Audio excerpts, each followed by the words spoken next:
เฮโลสบายดีทุกคนมื้อนี้แม่แก้วสิพามาเบิ่งแม่ครัวทั้งหลายอยู่ที่แขวงบุรีคำไสเพิ่นได้โชว์สีมือในการเฮ็ดอยู่เฮ็ดกินอยู่หลายเมนูเลยแหละบอกได้เลยว่าแม่ครัวที่มารวมตัวกันอยู่ในงานนี้ก็ถือว่ามีแต่แม่ครัวสีมือรุ่นหัวกะทิทั้งนั้นเลยขนาดได้เบิ่งได้เห็นแต่หม้อต้มไก่ซื่อๆเนาะก็ยังดึงดูดความเป็นตะอยู่ตากินขึ้นมาทันทีเลยส่วนแม่แก้วหันพอแต่เห็นก็เป็นตาสะอ้อนเอาแท้เอาว่าเพราะว่าบรรดาแม่ครัวเพิ่นเฮ็ดเวียกกันเป็นทีมบ่ว่าจะแต่งจะเฮ็ดเมนูใดออกมาก็ถือว่ายกโป้แถมก้อยเลยแหละและสำหรับเมนูที่แม่แก้วจะนำเอามาให้เบิ่งให้ชมในมื้อนี้ก็คือเมนูสัวไก่นั่นเองเบิ่งแม่ไก่ต้มโตใดก็ได้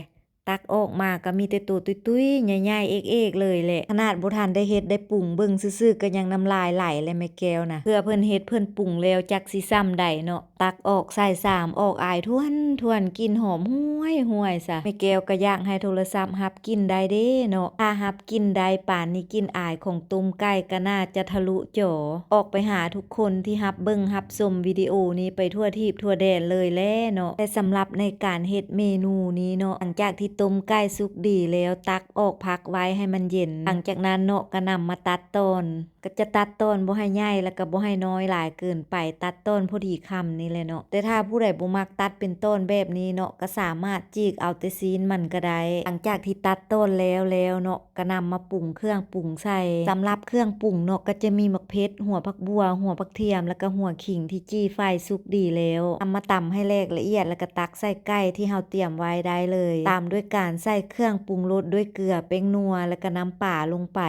ใส่ข้าวคั่วโรยลงไปตามด้วยการบีบน้ำมะนาว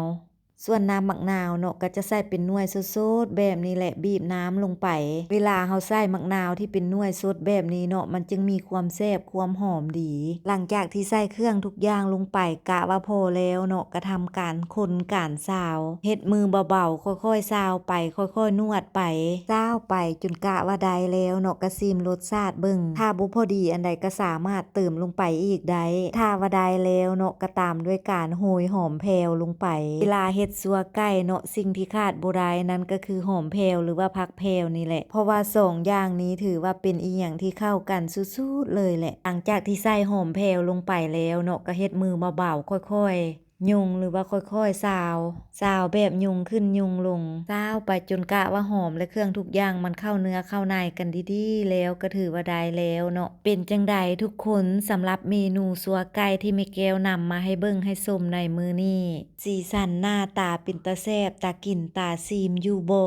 สำหรับแม่แก้วแล้วมันได้แอบซีมนำแม่ครัวเพิ่นเลยเนาะบอกได้เลยว่าสัวไก่สีมือเชฟกระทะเล็กจากแขวงบุรีคำไสเมื่อได้กินได้ซีมแล้วปรับมักซิบเลยโลดแล้สำหรับคลิปวิดีโอนี้ขอจบเพียงเท่านี้แล้วพบกันในคลิปใหม่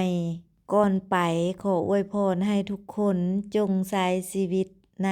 แต่ละวันอย่างมีความสุขไปก่อนเด้อทุกคนบ๊ายบาย